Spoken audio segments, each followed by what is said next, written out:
अस्सलाम वालेकुम। कैसे हैं आप सब लोग? उम्मीद करती हूँ आप लोग सब खैरियत से होंगे।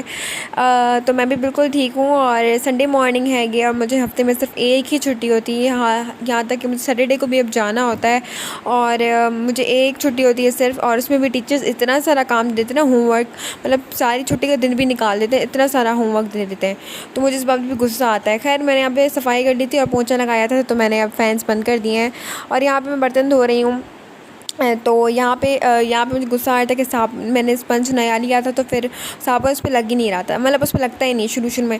तो खैर ये होता है मेरे साथ। अच्छा, मैं अपनी स्टोरी को अब कंप्लीट करना चाहूँगी जो यहाँ से मैंने लास्ट टाइम छोड़ी थी। तो मैंने आई गेस छोड़ी थी जब मैंने बताया था कि अच्छा जी, तो उनका ऑपरेशन हो गया था, सब कुछ सेट हो गया था। 20 अगस्त को उनका ऑपरेशन हो गया था मेरे बाबा का।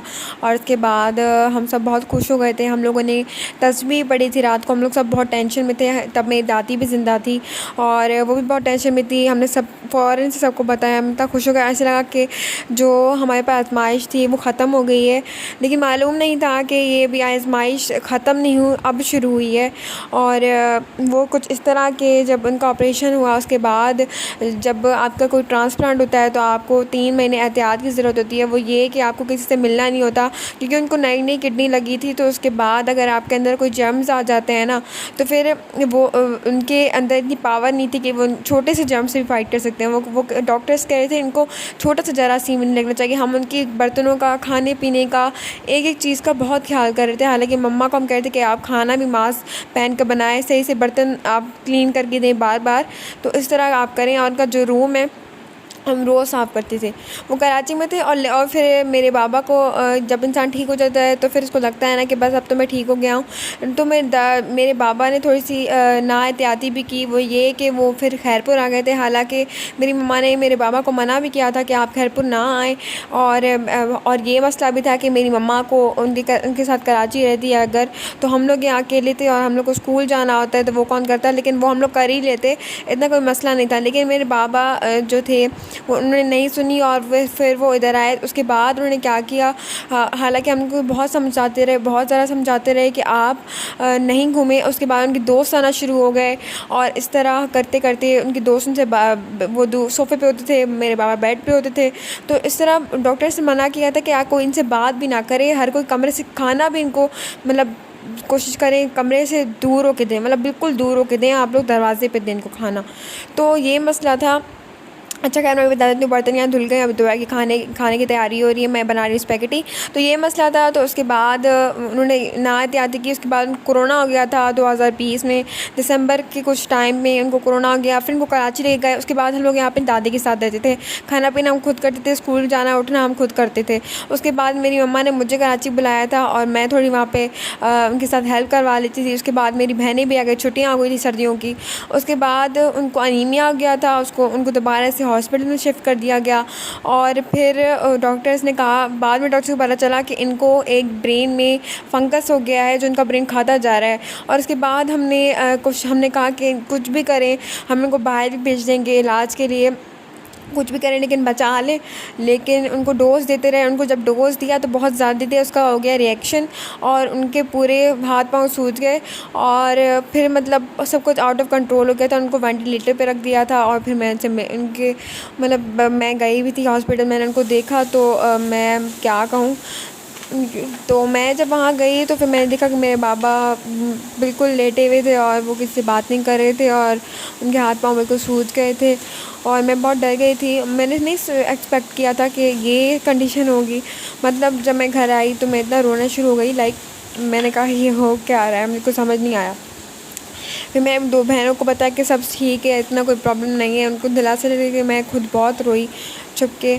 और फिर 26 दिसंबर को पता चला कि मेरे बाबा की डेथ हो गई है। और उसके बाद मेरे बाबा की डेथ के बाद मेरी दादी भी चली गई, उनका सदमा नहीं बर्दाश्त हो सका, तो वो भी, उनकी भी डेथ हो गई। और सच में अब मुझे समझ नहीं आता मैं क्या कहूँ। और मुझे लगा था कि हमारी आज़माइश ख़त्म हो गई है, लेकिन ये मेरी गलत फहमी थी और हमारी आज़माइश अब शुरू हुई है। और अल्लाह ताला अपने प्यारे बंदे को ही आज़माता है। और मैं अब सब्र करती हूँ बहुत ज़्यादा। मुझे अपने पापा की तो बहुत ज़्यादा याद आती है, लेकिन मैं हमेशा सब्र करती हूँ क्योंकि अल्लाह ताला जिनसे प्यार करते हैं उन्हीं को वो आज़माते हैं। खैर, यहाँ पे मैं स्पैगेटी बनाने की तैयारी कर लेती हूँ। यहाँ पे खाना मैं बना रही हूँ, अम्मा वाले बाज़ार गए हैं। और ऑयल डाला है मैंने, इसके अंदर मैंने अनियंस डाल दिए हैं और गार्लिक का पेस्ट शामिल कर दिया है। इसको मैं अच्छी तरह से सौटे कर लूँगी। उसके बाद जब इनका कलर थोड़ा सा ब्राउन हो जाएगा, उसके बाद मैं इसमें चिकन शामिल कर दूँगी। बोनलेस चिकन मैंने काटा हुआ यहाँ पे लिया है और इसको मैं अच्छी तरह से मिक्स कर दूँगी। और अभी मैं बिल्कुल डांस ही हो गई हूँ, सांस ले लेती हूँ, मैं बिल्कुल डांस ही हो गई थी मैं, मतलब रोने जैसी हो गई थी। मैं रोई नहीं, लेकिन मैं सब्र कर लेती हूँ, रोती नहीं हूँ मैं, लेकिन बहुत कोशिश करती हूँ मैं रोऊँ ना, लेकिन बहुत मुझे अपने मतलब याद आती है। खैर मतलब ज़िंदगी इंसान की ऐसे पर जल्दी से पता ही नहीं चलता, और इस तरह खैर पता नहीं क्या कहूँ। अब मैं खैर मैंने इसके अंदर विनेगर शामिल कर दिया है, चिली सॉस और सोया सॉस। मैंने कहा था मैं इसमें चिली सॉस ज़रा डालूंगी, तो मैंने अपनी फ्रेंड की एक वो लंच में लेके आई, मैं उसके टेस्ट की तो मुझे बहुत अच्छी लगी और उसकी सॉसी थी। मैंने कहा मैं भी इस तरह ही बनाती हूँ, लेकिन फिर मैंने बाद में चेक किया नमक बहुत ज़्यादा था, और फिर मैंने चेक किया चिली सॉस में नमक होता है क्या। मैंने देखा चिली सॉस में नमक था। मैंने कहा अब मैं नहीं डालूँगी, नमक ज़्यादा हो जाएगा, लेकिन बाद में हुआ क्या, नमक कम पड़ गया। खैर मैंने चिली सॉस वगैरह डाल दिया, फिर पानी शामिल कर दिया। उसके बाद मैंने टमाटर शामिल कर दिया और मैंने नमक नहीं डाला था, नमक ज़्यादा लगा था। और उसके बाद मैंने शामिल कर दिया था मुर्गी मसाला थोड़ा सा। उसके बाद सूखा धनिया और जीरा पाउडर इसमें शामिल कर देंगे, थोड़ा सा ऑरेगनो।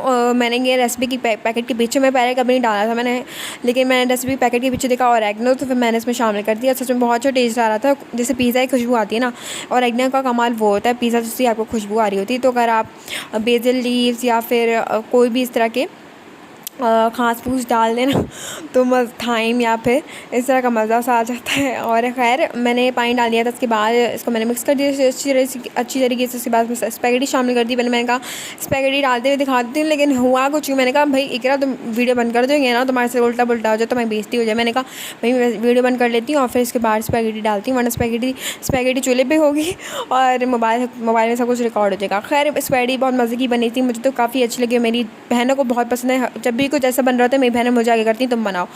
खैर ये था मेरा आज का व्लॉग, आपको अच्छा लगे तो मेरी वीडियो को लाइक कर लीजिएगा, चैनल को सब्सक्राइब किए